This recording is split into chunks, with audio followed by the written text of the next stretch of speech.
Hello दोस्तों, नमस्कार, जय हिंद। मैं रोहित आप सभी लोगों का इस एजुकेशन पॉइंट के प्लेटफॉर्म पर एक बार फिर से स्वागत करता हूं। आइए आज जानते हैं भारत के भूगोल के बारे में। उसमें हम भारत की अक्षांशीय स्थिति और देशांतरी स्थिति तथा अंत में एक अभ्यास प्रश्न होगा जिसका जवाब आप कमेंट सेक्शन में दीजिएगा, जो यूपीएससी में पूछा हुआ प्रश्न है।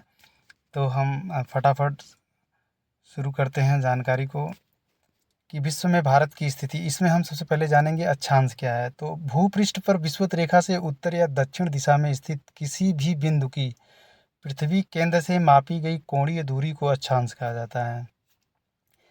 अक्षांश रेखाएं वह काल्पनिक रेखाएं होती हैं जो पृथ्वी के चारों ओर पूर्व से पश्चिम दिशा में विषुवत रेखा के समानांतर खींची जाती हैं। अक्षांश को अंशों, मिनटों एवं सेकंडों में दर्शाया जाता है। पृथ्वी को दो बराबर भागों में बांटने वाले 0 डिग्री अक्षांश को भूमध्य रेखा कहते हैं। यानी कि जो पृथ्वी को उत्तरी और दक्षिणी गोलार्धों में अलग अलग डिवाइड करता है, तो बीच की जो काल्पनिक रेखा होती है उसे हम भूमध्य रेखा यानी कि ज्योग्राफी के भाषा में देखें तो विषुवत रेखा या कहते हैं। विषुवत वृत्त यानी भूमध्य रेखा के उत्तरी भाग को उत्तरी गोलार्ध और दक्षिणी भाग को दक्षिणी गोलार्ध के गोलार्ध कहते हैं। भूमध्य रेखा के उत्तर में स्थित अक्षांश रेखाओं को उत्तरी अक्षांश और भूमध्य रेखा के दक्षिण में स्थित अक्षांश रेखाओं को दक्षिणी अक्षांश रेखाएं कहते हैं। यानी कि बीचों बीच की लाइन के ऊपर जो लाइनें होती हैं उसे उत्तरी अक्षांश और नीचे वाली को दक्षिणी अक्षांश कहते हैं। यदि अक्षांश रेखाओं को 1 डिग्री के अंतर पर खींचा जाए तो उत्तरी गोलार्ध में 89 और दक्षिणी गोलार्ध में 89 रेखाएं आएंगी। इस प्रकार विषुवत वृत्त को लेकर अक्षांश रेखाओं की कुल संख्या 89 + 89 + 1 यानी 179 होगी।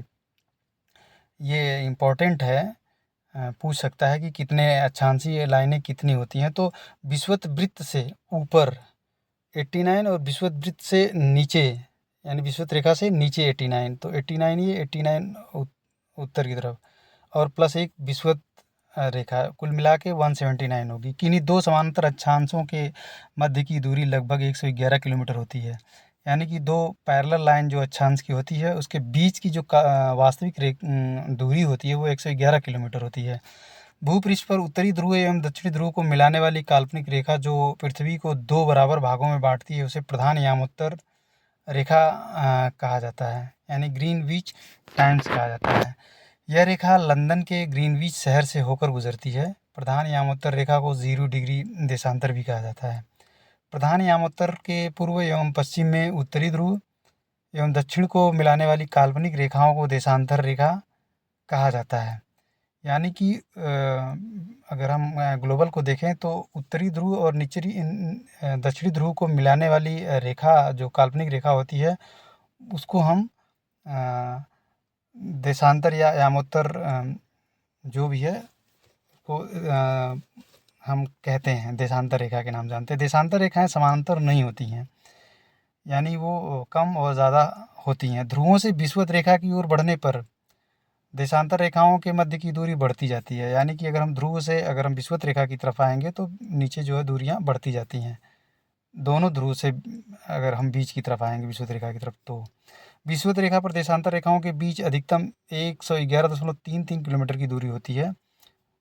भारत पूर्णतया उत्तरी गोलार्ध में स्थित है। अब हम उत्तरी गोलार्ध में स्थित है, इसकी कंडीशन हम जानते हैं कि संपूर्ण भारत का अक्षांशीय विस्तार जो है वो 6 डिग्री यानी कि भूमध्य रेखा से अगर देखें तो 6 डिग्री 45 मिनट उत्तरी अक्षांश की तरफ और 37 डिग्री 6 मिनट उत्तरी अक्षांश के मध्य स्थित है ये।